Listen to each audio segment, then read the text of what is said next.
नमस्कार साथियों, जय हिंद। आप सभी को कैरियर क्लासेज लर्न के यूट्यूब चैनल में स्वागत है। साथियों, आप सभी को पता है कि सीटेट 2024 के एग्ज़ाम का डेट जो है अनाउंस हो चुका है और आज से हम इस चैनल के माध्यम से आपको एक बेहतरीन टॉपिक जो है सीडीपी उसको लेकर के आए हैं। इससे ये जो है किसी भी विषय का जो है पेडागोजी का ये जड़ है, तो इसको हम पहले कंप्लीट करेंगे एक एक विषय एक एक चैप्टर को। उसके बाद जो है पर्यावरण को भी देखेंगे, इम्पोर्टेंट क्वेश्चन वन लाइनर जो है देखेंगे एकदम शुरुआत से, और जो है और मैथ का भी पेडागोजी देखेंगे, मैथ का कंटेंट भी देखेंगे, हिंदी देखेंगे, संस्कृत का जो है मेन पॉइंट देखेंगे।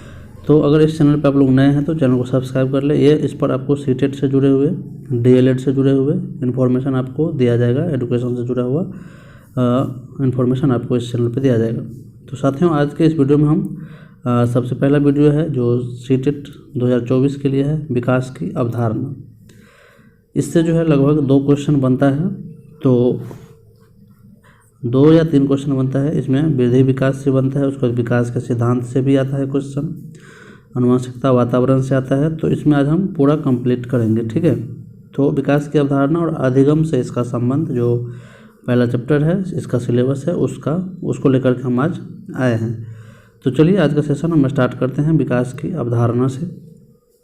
तो आप लोग के स्क्रीन पर देख रहे होंगे एक लड़की है निर्मित के माता पिता आज उसकी नवजात छोटी बहन को घर लाए, ठीक है। नवजात छोटी बहन है, उसको घर लाए। निर्मित यह देखकर बहुत उत्साहित थी, हालांकि सूफी बहुत छोटी थी। वो जो बच्ची थी उसका नाम था सूफी, ठीक है। वो जो छोटी बच्ची थी उसका नाम था सूफी, ठीक है। और सूफी बहुत छोटी थी, किंतु वह स्वयं कुछ कामों को कर रही थी। वो बच्ची जो थी वो जो है खुद भी कुछ काम को कर रही थी, जैसे सांस लेना, ये सांस ले रही थी, भोजन पचाना, ठीक है। कुछ भी अगर खाते थे तो वो पचा लेती थी। अपनी आवश्यकताओं से अवगत कराना, अगर इसको भूख लगी तो रोना, या फिर कोई सामान लेना है तो उसकी तरफ बढ़ना। तो ये कुछ अपनी आवश्यकताओं की पूर्ति भी जो है करता था। शीघ्र ही निर्मित ने देखा, जो इसकी बड़ी बहन थी निर्मित ने देखा कि सूफी में कई दृष्टिकोण से तीव्र गति से परिवर्तन हो रहा है। इसमें जैसे शारीरिक हुआ, मानसिक हुआ, भाषाई हुआ, कुछ भी अलग तरह के जो दृष्टिकोण है, अलग अलग तरह के दृष्टिकोण में अलग अलग तरह का परिवर्तन तीव्र गति से हो रहा था। आइए निर्मित की इस यात्रा में हम भी शामिल हो जाएं। इस पाठ में हम सूफी के अभिवृद्धि तथा विकास पर हम चर्चा करेंगे। ये जो लड़की है सूफी, ये बच्ची जो है, इसके वृद्धि और विकास के बारे में हम बात करेंगे, किस तरह से वृद्धि होता है इसमें और किस तरह से विकास होता है। आप लोग ध्यान से देखते चलें, एकदम बहुत ही इम्पोर्टेंट चैप्टर है। इसमें आप लोग सीख जाएंगे कि मानव विकास की मौलिक अवधारणाओं को आप जान पाएंगे, सिद्धांत के बारे में, विकास के सिद्धांत के बारे में जान पाएंगे, विकास के विभिन्न आयाम के बारे में जान पाएंगे, आनुवंशिकता और वातावरण की भूमिका कैसे है विकास में यह जान पाएंगे, शारीरिक और गत्यात्मक के बीच अंतर कर पाएंगे, ठीक है। और अभिवृद्धि तथा विकास को मॉनिटर कर पाएंगे तथा आकलन कर पाएंगे कि बच्चा अपनी आयु के अनुसार कैसे किसी उपलब्धि को कैसे प्राप्त करता है, ठीक है। तो इन सारी चीज़ों को आप इस चैप्टर में समझ पाएंगे। अभी विकास की अवधारणा। निर्मित हर दिन अपनी बहन को बढ़ते हुए देख बहुत उत्साहित होती थी। अगर जैसे पहला दिन देखी, ठीक है, जैसे 10 दिन देखी कि इतनी बड़ी है, फिर देखी कि जो है इतनी बड़ी हो गई। इस तरह से इसके जो है शारीरिक परिवर्तन हो रहा था, ठीक है। इसमें ये जो है बढ़ रही थी। आइए इन परिवर्तनों के संबंध में और अधिक ज्ञान प्राप्त करें, ठीक है। चलिए देख लीजिए अभिवृद्धि और विकास, ठीक है। यहाँ पे है अभिवृद्धि और विकास। सूफी अधिक लंबी व भारी हो रही थी, धीरे धीरे उसके वजन में जो है परिवर्तन आ रहा था और लंबी हो रही थी, ठीक है। अभी हम दिखाए ग्राफ में किस तरह से, जैसे एक बच्चा है, अभी जो है ये मान लीजिए 5 kg का है, फिर जब ये क्या होगा, जब बड़ी होगी तो इसके वजन में भी परिवर्तन आएगा और जो है इसके हाइट में भी परिवर्तन आएगा, ठीक है। तो यही है कि सूफी अधिक लंबी व भारी हो रही थी, ठीक है। इसके वजन में भी बढ़ोतरी होगा, इसे अभिवृद्धि कहेंगे। जैसे अभी था वजन 10 kg, अब हो गया इसका वजन 20 kg, तो ये क्या हो गया, ये ग्रोथ को दिखाता है, ठीक है, ये अभिवृद्धि है। इसका वजन अर्थ वजन लंबाई में वृद्धि तथा शारीरिक अनुपातों में परिवर्तन से। पहले देखिए इसका अनुपात क्या था, ये छोटा था, ये इसके शरीर के मोटाई पतला, ये थोड़ा पतला था, ठीक है। और अभी क्या हो गया, ये थोड़ी जो मोटी हो गई और जो है लंबी हो गई, तो इसके अनुपात में क्या हो गया, शारीरिक अनुपात में परिवर्तन आया और जो है इसके लंबाई में भी परिवर्तन आया। तो ये वजन और लंबाई में जो परिवर्तन हो रहा है इसी को वृद्धि कहते हैं, ठीक है। अभिवृद्धि, इसका दूसरा नाम अभिवृद्धि भी है। अभिवृद्धि जो है केवल और केवल शारीरिक पक्ष को ही दिखाता है, ठीक है। अभिवृद्धि जो है केवल और केवल शारीरिक पक्ष को दिखाता है कि आप कितना, आपका वजन कितना बढ़ा, आपके जो है हाइट कितना बढ़ा, ठीक है। यही सब जो है इसमें शारीरिक परिवर्तन को दिखाता है। उदाहरण के लिए यह मापना संभव है कि एक विशिष्ट समयावधि में बच्चा कितना लंबा हुआ है। जैसे अभी इसका हाइट इतना है, ठीक है, लेकिन एक समय जैसे अगर 1 महीना 2 महीना के बाद देखेंगे इसका हाइट नाप के, इसका हाइट में क्या हो गया, परिवर्तन हो गया। तो यही जो है क्या है, अभिवृद्धि या वृद्धि है, ठीक है। इसको हम विकास नहीं कहेंगे, शारीरिक परिवर्तन को हम विकास नहीं कहेंगे, ठीक है। अभिवृद्धि जो है शारीरिक परिवर्तन में आता है, केवल शारीरिक परिवर्तन जो है अभिवृद्धि में आता है और बाकी परिवर्तन जो होता है वो अलग विकास में चला जाता है, ठीक है। इस तरह से अब आगे देखिए, निर्विद ने देखा कि पिछले कुछ हफ्तों में सूफी अधिक सतर्क तथा प्रतिक्रियाशील हो गई है। अब कोई चीज़ के प्रति वो जो है सतर्क हो गई है, ठीक है। वो अब किसी चीज़ के ऊपर ध्यान से देखती है, उसको समझती है, ठीक है। जहाँ वह शारीरिक रूप से विकसित हो रही थी वहीं उसके व्यवहार में भी परिवर्तन आ रहा था। अब क्या हो रहा है, उसके व्यवहार में परिवर्तन आ रहा है धीरे धीरे, ठीक है। ये सभी विकास के संकेत है। क्या है, ये विकास के संकेत है। पहले क्या था, किसी को देख करके रोने लगती थी, ठीक है, अनजान आदमी किसी को देख कर रोने लगती थी, लेकिन अब उसमें थोड़ा सा क्या हो गया, परिवर्तन आया है व्यवहार में कि अब जो है कुछ अपनों आदमी को, जिसको वो देखती है अपनों को जो है, फिर क्या होता है, उसको जब जानने लगती है उसके व्यवहार में परिवर्तन आने लगता है तो उसको उसके पास भी जाती है, उसके साथ रहती है, ठीक है। तो ये उसके व्यवहार में परिवर्तन हुआ, ठीक है। ये सभी क्या है, ये विकास है, ठीक है। तो विकास में जो है क्या होता है, व्यवहार में जो है परिवर्तन आ रहा है, ये सभी विकास का संकेत है। अन्य शब्दों में हम कह सकते हैं कि विकास के वह प्रक्रियाएं शामिल है जो अनुवांशिक रूप से नियोजित है और साथ ही साथ जो वातावरण से प्रभावित होती है। तो इसका कहने का मतलब क्या हुआ कि विकास की प्रक्रिया जो है जो अनुवांशिक रूप से नियोजित होता है, एक नियमित होता है और इसको हम वातावरण के अनुसार इसको हम क्या करते हैं, ढालते रहते हैं, परिवर्तन करते रहते हैं, ठीक है।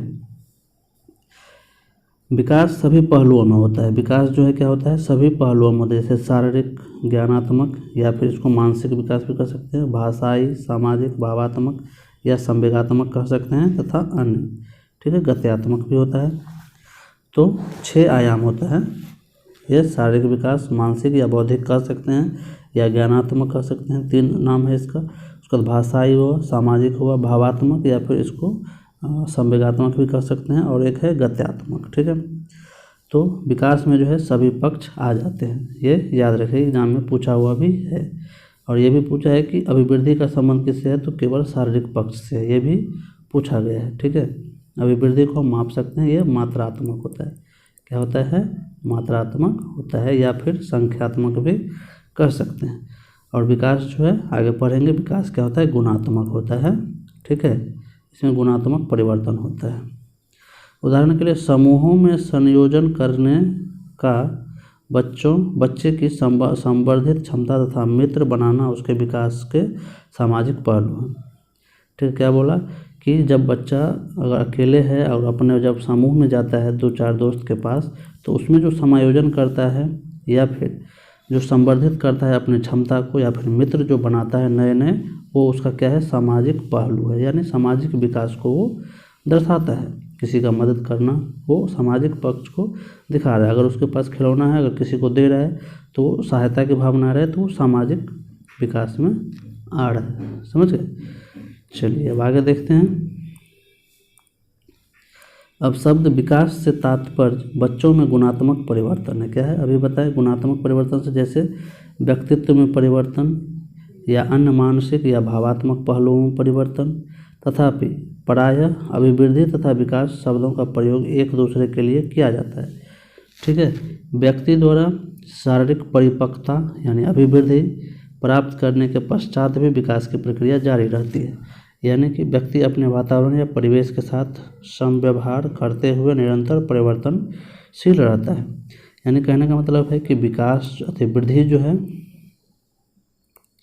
वृद्धि जो है एक निश्चित समय तक चलती है और विकास जो है जीवन पर्यंत चलती रहती है। ठीक है, ये आगे भी लिखा हुआ है, याद रखिएगा, देख लीजिए यहाँ पर अभिवृद्धि और विकास में बीच अंतर। अभिवृद्धि प्रकृति में मापात्मक है या फिर इसको संख्यात्मक या मात्रात्मक बोल सकते हैं, और विकास क्या है, गुणात्मक। विकास मात्रात्मक और गुणात्मक दोनों है, इसमें दोनों आ जाता है। ठीक है, क्योंकि इसमें कुछ शारीरिक पक्ष भी आ जाता है। जैसे कद में बढ़ोतरी हुआ, तो अगर आज हम एक कदम जो है इतना दूरी पर लेते हैं, जब बड़ा होते हैं तो ये दूसरा एक कदम इतना दूरी हो जाता है, कदम का लंबाई, तो ये सब विकास में आ जाता है। ठीक है, तो हमारे कद में बढ़ोतरी जो होता है वो विकास में, तो कुछ पक्ष जो है विकास में आ जाता है शारीरिक का, नहीं तो इसीलिए इसको थोड़ा मात्रात्मक भी बोलते हैं और गुणात्मक भी बोलते हैं। ठीक है, लेकिन अभिवृद्धि सिर्फ मात्रात्मक है और विकास मात्रात्मक और गुणात्मक दोनों है, प्लस गुणात्मक। अभिवृद्धि का संबंध केवल शारीरिक पहलुओं से है, जबकि विकास का संबंध सभी पहलुओं से, जैसे शारीरिक, मानसिक, क्रियाजनात्मक, भाषाई, भावात्मक, सामाजिक, गत्यात्मक सभी से है। अभिवृद्धि ऊंचाई तथा वजन तक सीमित है, किंतु विकास परिपक्वता की ओर अग्रसर सभी परिवर्तनों से संबंधित है। अभिवृद्धि जीवन के एक निश्चित समय पर रुक जाती है, जबकि विकास मृत्यु के निरंतर तक चलती रहती है। ठीक है, और जो है अभिवृद्धि जो है ये मूर्त होता है, इसको हम देख सकते हैं। ठीक है, लेकिन विकास का ज़्यादा अधिकतर पक्ष जो है वो अमूर्त होता है, जिसको हम देख नहीं सकते हैं, ये याद रखिएगा। ठीक है, तो अब हम आगे देखते हैं परिपक्वता तथा सीखना। परिपक्वता क्या है, मैच्योरेशन क्या है, मैच्योरिटी क्या है, इसको हम, और लर्निंग क्या है, इसको देखते हैं। दोनों में क्या संबंध है ये समझ लेते हैं थोड़ा सा। सूफी ने 8 माह की आयु में अपनी माँ के पीछे घुटने के बल चलना आरंभ कर दिया। जैसे उसके माँ के पीछे पीछे वो लुढ़कना या घुटने के बल चलना शुरू कर दिया। परिवार के लिए यह क्षण अत्यंत खुशी का क्षण था। परिवार के सभी सदस्यों ने तालियां बजाई और उसे गले से लगा लिया। क्या आप जानते हैं कि घुटनों के बल कैसे चल पाई? क्योंकि उसका शरीर ऐसा करने के लिए परिपक्व हो गया था। इसी को हम क्या कहते हैं, मैच्योरेशन या परिपक्वन कहते हैं। इसका अर्थ यह है कि संभावित गुण यानी विभिन्न गतिविधियों के लिए, जैसे बैठना, सीखना, खिसकना, घुटने के बल यानी कि चलना, ठीक है, पैरों पर चलना आदि जन्म के समय विद्यमान होते हैं और ये आनुवंशिकता द्वारा नियंत्रित होते रहते हैं। ठीक है, लेकिन इसका जो हम बढ़ोतरी करते हैं वो वातावरण में करते हैं आगे। ये गुण उपयुक्त समय में स्वयं ही विकसित हो जाते हैं। चलने का गुण, बोलने का गुण, रोने का गुण, हंसने का गुण, ये सब हमारे आनुवंशिकता में रहता है, लेकिन ये एक निश्चित समय पर हम इसको स्वयं विकसित कर लेते हैं। ठीक है, वातावरण में वातावरणीय प्रेरणा तथा प्रशिक्षण द्वारा नए कौशलों को प्राप्त करने की प्रक्रिया को हम सीखना कहते हैं। ठीक है, लर्निंग क्या होता है, एक अस्थायी परिवर्तन होता है जो हम वातावरण से सीखते हैं। इस प्रकार विकास को प्रयास, अभ्यास तथा प्रशिक्षण के द्वारा प्राप्त किया जा सकता है। ये याद रखिएगा, विकास को जो है हम प्रयास के द्वारा सीख सकते हैं, अभ्यास के द्वारा सीख सकते हैं और प्रशिक्षण के द्वारा हम प्राप्त कर सकते हैं। इसीलिए परिपक्वन तथा सीखना व्यक्ति के विकास के संवर्धन के लिए एक साथ मिलकर कार्य करती है। ठीक है, ये याद रखिएगा। ये दोनों अत्यंत महत्वपूर्ण तथा एक दूसरे से संबंधित है। परिपक्वन और सीखना एक दूसरे से संबंधित है। ठीक है, जब तक बच्चा और सीखने के लायक परिपक्व नहीं होगा तब तक आप उसको और नहीं सिखा सकते हैं। समझ गए, ये उसका परिपक्वता पर डिपेंड करता है। जब तक इसके बोलने के लिए वो परिपक्व नहीं होगा तब तक वो और नहीं बोल पाएगा। ठीक है, तो चलिए अगले वीडियो में हम आनुवंशिकता तथा वातावरण के बारे में जानेंगे। ठीक है, उसके बाद हम वृद्धि और विकास के सिद्धांत के बारे में हम जानेंगे। ठीक है, वृद्धि विकास के सिद्धांत के बारे में हम जानेंगे एक एक करके। तो इस तरह से हम आज के वीडियो में इतना ही रहने देते हैं। वीडियो अच्छा लगा होगा तो लाइक, सब्सक्राइब और शेयर जरूर करिएगा। धन्यवाद।